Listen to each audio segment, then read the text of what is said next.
ले, सीख ले अपनी हर उन असफलताओं से, अपनी हर उन अनसक्सेस सिचुएशन से, जो भी आपके जीवन में आपके जीवन को एक नज़र या बेहतर बनाने के लिए आपका हर एक पल आपको एक संदेश दे रहा है।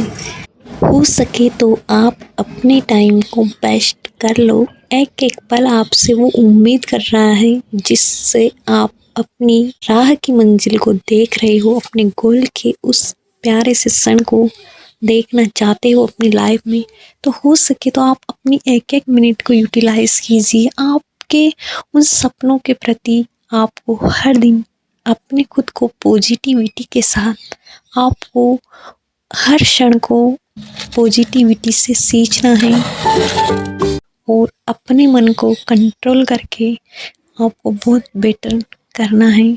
चाहे आपके साथ दुनियादारी कैसी भी हो, चाहे आपके रिलेशन कुछ भी कहे, चाहे आपके घर वाले कुछ भी कहे, आपको बहुत बेटर करना है। अपने गोल को अपने जहन में रखना है और यही बात कहना है कि जिसने भी कहा है ना कि तू नहीं कर पाएगा, तुझसे नहीं होगा, उसी को बस उसको जहन में रखकर और उन सब बातों से आपको मोटिवेशन लेना है कि हाँ, मुझे बहुत बेटर करना है, मुझे अपनी लाइफ में बहुत आगे जाना है और मैं एक दिन बहुत सक्सेस पर्सन बनूंगा। मैं अपनी चैंपियन खुद बनूंगा।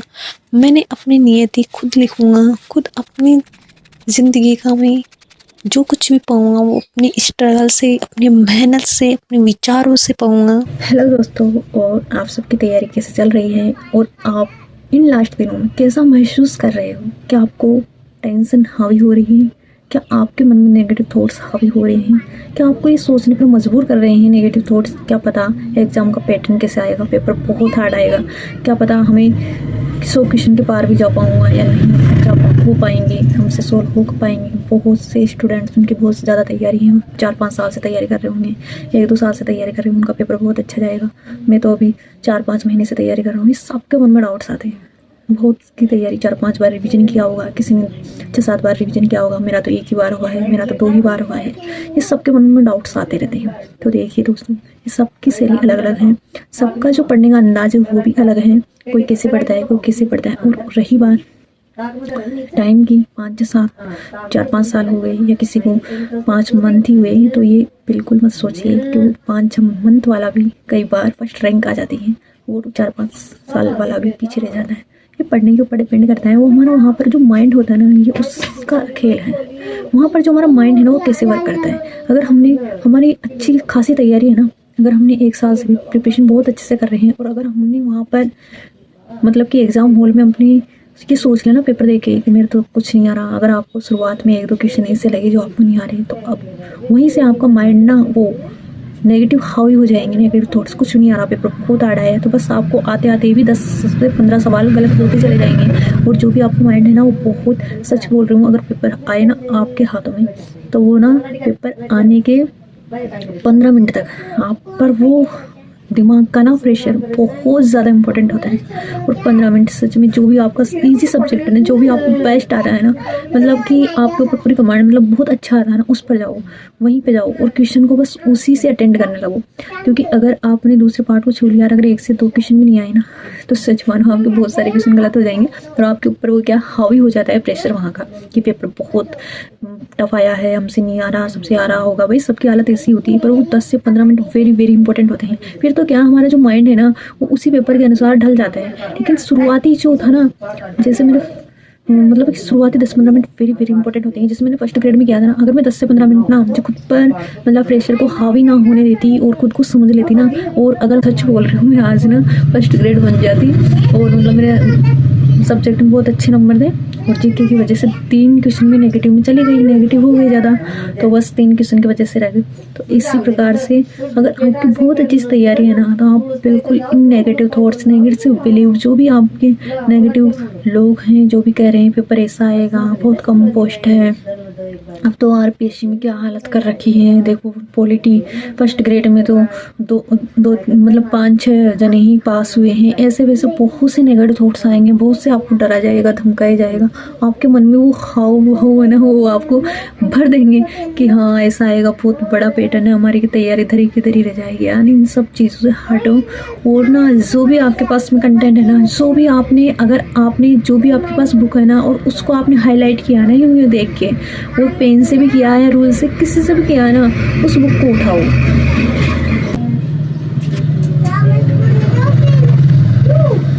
उस बुक को उठाना है, जो भी आपने हाईलाइट किया है या फिर आपने नोट्स बनाए हैं उनको उठाना है और उनको बार बार रीडिंग करके जाना। ये बिल्कुल माइंड में नहीं सोचना कि मुझे कुछ याद नहीं हो रहा, मेरे माइंड सब ब्लैक हो रहा है, मुझे तो कुछ भी याद नहीं हो रहा, सबको याद हो रहे होंगे, ये मेरे साथ भी होता है। पर सबके साथ ऐसा ही होता है। लास्ट टाइम सबके माइंड गोल गोल होता है। जो भी पढ़ता है ना, वो चाहे कितनी ही अच्छी तैयारी हो, चाहे उसका 9-10 बार रिविजन भी होगा ना, उसका भी सब गोल गोल होता है। लास्ट टाइम ये होता है। लास्ट टाइम में क्या हमारा माइंड है ना, उस तरफ प्रेशर में आ जाता है। प्रेशर में आने के बाद में जो हम सोचते हैं ना, उसके विपरीत होने लगता है।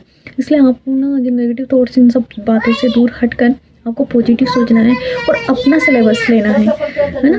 और अपने सिलेबस के अकॉर्डिंग ना, जैसे ज्योग्राफी है ना, राजस्थान की ज्योग्राफी, तो उसमें आपको ना लास्ट टाइम एक तो जनसंख्या वाला पोर्शन, क्योंकि जनसंख्या में 102 क्वेश्चन पूछ आते हैं। वो क्या डाटा वाला होते हैं ना, डाटा वाले आंकड़े होते हैं, तो उसके हमारा माइंड में मिस ज़्यादा होते हैं। तो उसको आपको एक बार अच्छे से रिवीजन करके जाना है। फिर जनसंख्या हो गई, एक वन संपदा को अच्छे से देख जाना है। एक ऊर्जा संसाधन वाला भी अगर करंट बेड्स पे है तो उसको अच्छे से देख जाना है। जैसे कॉमन ऊर्जा हो गई, सौर ऊर्जा हो गई, उनको अच्छे से देख जाना है आपको ना। तो आपको जो भी है ना, जो भी देख जाना, जो भी आपके पास कंटेंट है ना, उसको बहुत अच्छे से देख जाना है, उसका रिवीजन करना है और उस पर ना जो कॉन्फिडेंस रखना है कि हमारा जो कंटेंट है ना वो बहुत बेटर है और इसी से क्वेश्चन पुटअप होकर आएंगे। और जितना आप नेगेटिव चीज़ों से दूर रहेंगे ना, उतना बेटर रहेगा। और अपने कंटेंट पर आपको 100% भरोसा रखना है और अपना जो भी इष्ट देव है ना, उनको अच्छे से याद करना है और अपने प्रति जो है पॉजिटिव रहना है, पॉजिटिव अपने कंटेंट के प्रति रहना है। और अपना इन 5-6 दिन जो भी आपके पास टाइम है, जैसे L1 का 17 जनवरी को है, तो जो भी आपके पास में जो कंटेंट बचा है ना, उसमें आपको बेटर कर जाना है। उसमें ये नहीं सोचना कि मेरा एक टॉपिक बच गया है, अब मैं इसमें क्या ही करूँगा, मेरे इसमें से ये एक टॉपिक बच गया है, किसी में ज्योग्राफी में एक टॉपिक रह गया है, शैक्षिक प्रदर्शन में कोई एक टॉपिक रह गया है, तो उनको रहे हैं, उनको अगर हो सके तो देख लेना। नहीं हो सका, आपको याद नहीं हो रहा लास्ट टाइम में, तो उनको छोड़ दो। और जो भी है आपके पास, जो भी आपका सिलेबस हुआ है, जितना हो चुका है, उनका आप बेटर रिविज़न करना है और उनको बेहतरीन तरीके से रिवीजन करना है।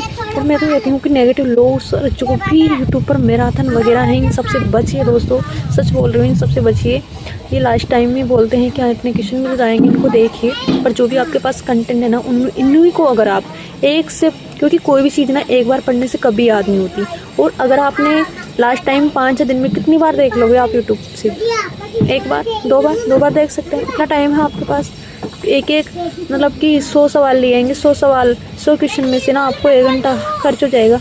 अगर आप खुद की बुक से पढ़ो ना, तो खुद की बुक से पढ़ो ना, तो ना 1 घंटे में आप ना 200 सवाल हल कर सकते हो। और वो भी बजाय आप बिना टेंशन फ्री के, बिना चिड़चिड़ा मन के। क्योंकि जो फ़ोन है ना, वो चिड़चिड़ापन देता है और अपन को ना, जैसा हम ना हाईलाइट करते हैं ना, बुक में हाईलाइट करते हुए पढ़ते हैं ना, वो वेरी वेरी इंपॉर्टेंट याद भी रहता है और एग्ज़ाम में भी याद भी रहता है, रिकॉल भी होता है और जल्दी से माइंड में, और बहुत अच्छा रहता है। तो करंट में दिक्कत है ना, करंट में तो सच बोल रही हूँ, आपको नवंबर से जून तक का करंट आपको बहुत अच्छे से कर जाना है। और अगर हो सके, अगर आपको डाउट है कि दिसंबर मंथ में से भी आ सकता है करंट, तो आपको 15 दिसंबर तक का करंट अफेयर्स पढ़ जाना है। और ना जो आपको मतलब कि करंट अफेयर्स आपको जून से लेकर और नवंबर तक का बहुत अच्छे से पढ़ के जाना है, रिवाइज करते जाना है। मतलब आप हर दिन ये देख लो कि मुझे ना इस 4-5 दिन में हर दिन मेरे को करंट अफेयर्स का एक मतलब से 1.5 से 2 घंटा देना है। करंट अफेयर्स को 1.5 से 2 घंटा देना है और बाकी जो सब्जेक्ट हैं आपके, उनके देना है। और आपको ना मतलब बस ये नहीं सोचना कि मेरे को कुछ भी याद नहीं हो रहा, करंट की मैं डाटा भूल रहा हूँ, ऐसा कुछ भी मत सोचिए प्लीज़। आप पढ़िए उनको, मतलब कि आप रीडिंग के ज़रिए जैसे भी पढ़ पाते हो उस तरह से पढ़िए, आपको हर चीज़ याद आएगी। अगर एग्जाम में अगर आपने पढ़ा है और उससे क्वेश्चन आया है ना, जो भी आपने पढ़ा है उससे क्वेश्चन आया है ना, तो आपको चीज़ सब याद आएगी। और जैसे ना राजस्थान की जो कला संस्कृति वाले टॉपिक में से आपको त्यौहार अच्छे से देख जाना है, क्योंकि त्यौहार में क्या गड़बड़ ज़्यादा होती है। क्यों होती है? क्योंकि उसमें ना तिथियाँ वगैरह, कृष्ण शुक्ल पक्ष, इनको अच्छे से देख के समझ के जाना है। और ना हिस्ट्री में कला संस्कृति एक ही प्रजामंडल एकीकरण वाला टॉपिक अच्छे से देख जाना है, उनके शासक वगैरह आ रही है। और तो यही है। और जो आपकी ना शिक्षण विधियाँ वेरी वेरी इंपॉर्टेंट पार्ट होती है, किसी भी L1 हो चाहे L2 हो। शिक्षण विधियों में जो क्वेश्चन है वो बहुत मतलब लैंग्वेज का वहाँ पर उलझाया जाता है बच्चों को, तो आपको उनको अगर हो सके ना तो प्रीवियस ईयर क्वेश्चन को देख जाना है 5-6 दिनों में, और आपको अच्छे से उनका रीडिंग कर जाना है, यही है। और आपका जो भी सब्जेक्ट है ना, तो आपसे अगर आपका जो भी सब्जेक्ट है ना, तो आप उसको अच्छे से ना इन 5-6 दिनों में हो सके ना तो आप 2 बार अच्छे से रिवीजन कर लो, जितना हो सके रीडिंग कर लो, और अच्छे से दिमाग में जो भी आपके पास अगर L1 है और अगर फॉर्मूले वगैरह हैं, जैसे मैथ के इंग्लिश में कोई फॉर्मूले हैं, कोई ग्रामर से रिलेटेड, तो उन फॉर्मूले को अच्छे से देख जाना है। जो भी आपका रिवीजन है बहुत बेटर कर जाना है। और आप ये मत सोचिए कुछ भी याद नहीं, सब याद आएगा, सब एग्ज़ाम में याद आएगा।